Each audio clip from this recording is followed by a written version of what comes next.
NCP के भीतर चल रहा असमंजस का बवंडर शुक्रवार को उस समय सतह पर आ गया जब मुंबई में पार्टी के सम्मेलन में एनसीपी प्रमुख शरद पवार ने बीजेपी और मोदी सरकार की जमकर आलोचना की। वहीं पुणे के एक कार्यक्रम में शरद पवार के भतीजे और महाराष्ट्र विधानसभा में नेता विपक्ष अजीत पवार ने प्रधानमंत्री नरेंद्र मोदी की जमकर तारीफ की।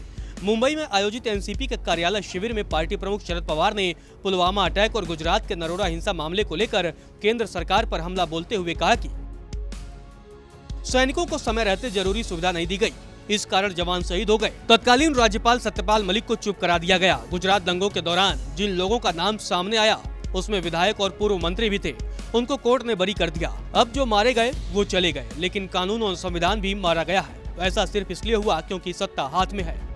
शरद पवार ने अपनी पार्टी के नेता और पूर्व मंत्री अनिल देशमुख, नवाब मलिक समेत तमाम विपक्षी नेताओं के खिलाफ ईडी सीबीआई की कार्रवाई को लेकर भी केंद्र की मोदी सरकार को जमकर आड़े हाथों लिया। खारघर में महाराष्ट्र भूषण कार्यक्रम के दौरान 14 लोगों की मौत मामले में शरद पवार ने कहा कि जिम्मेदारी तय करने का क्या मतलब है। कार्यक्रम का आयोजन सरकार ने किया था, इसलिए सरकार ही इसके लिए जिम्मेदार है। सरकार अपनी जिम्मेदारी से बच नहीं सकती।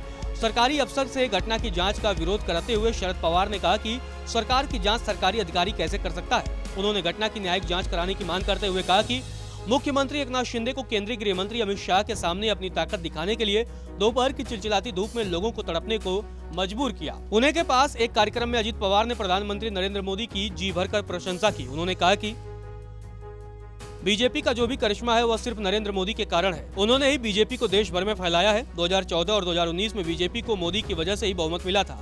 मोदी ने देश के करोड़ों लोगों का विश्वास हासिल किया है। अटल बिहारी वाजपेयी, लालकृष्ण आडवाणी, मुरली मनोहर जोशी जैसे नेता जो नहीं कर पाए वह मोदी ने कर दिखाया। उनका करिश्मा नकारा नहीं जा सकता।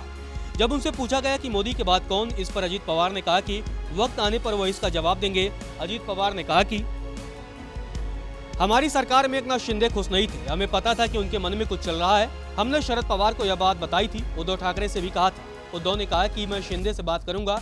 अब अगर किसी के मन में कुछ चल रहा हो तो मैं उससे पूछूं तो वह मन की बात थोड़े ही बताएगा। राज्य में ठाकरे सरकार आने के पहले दिन से ही बीजेपी सरकार को बेदखल करने की कोशिश कर रही थी।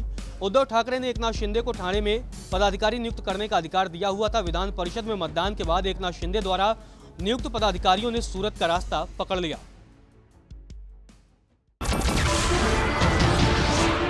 नमस्कार, मैं हूं मानक गुप्ता। अगर आपको हमारा ये वीडियो पसंद आया हो तो इसे लाइक और शेयर जरूर करें, और हाँ, हमें सब्सक्राइब और फॉलो करना ना भूलें ताकि आप देश और दुनिया की कोई खबर मिस ना करें। तो जुड़े रहिए हमारे साथ और देखते रहिए न्यूज़ 24।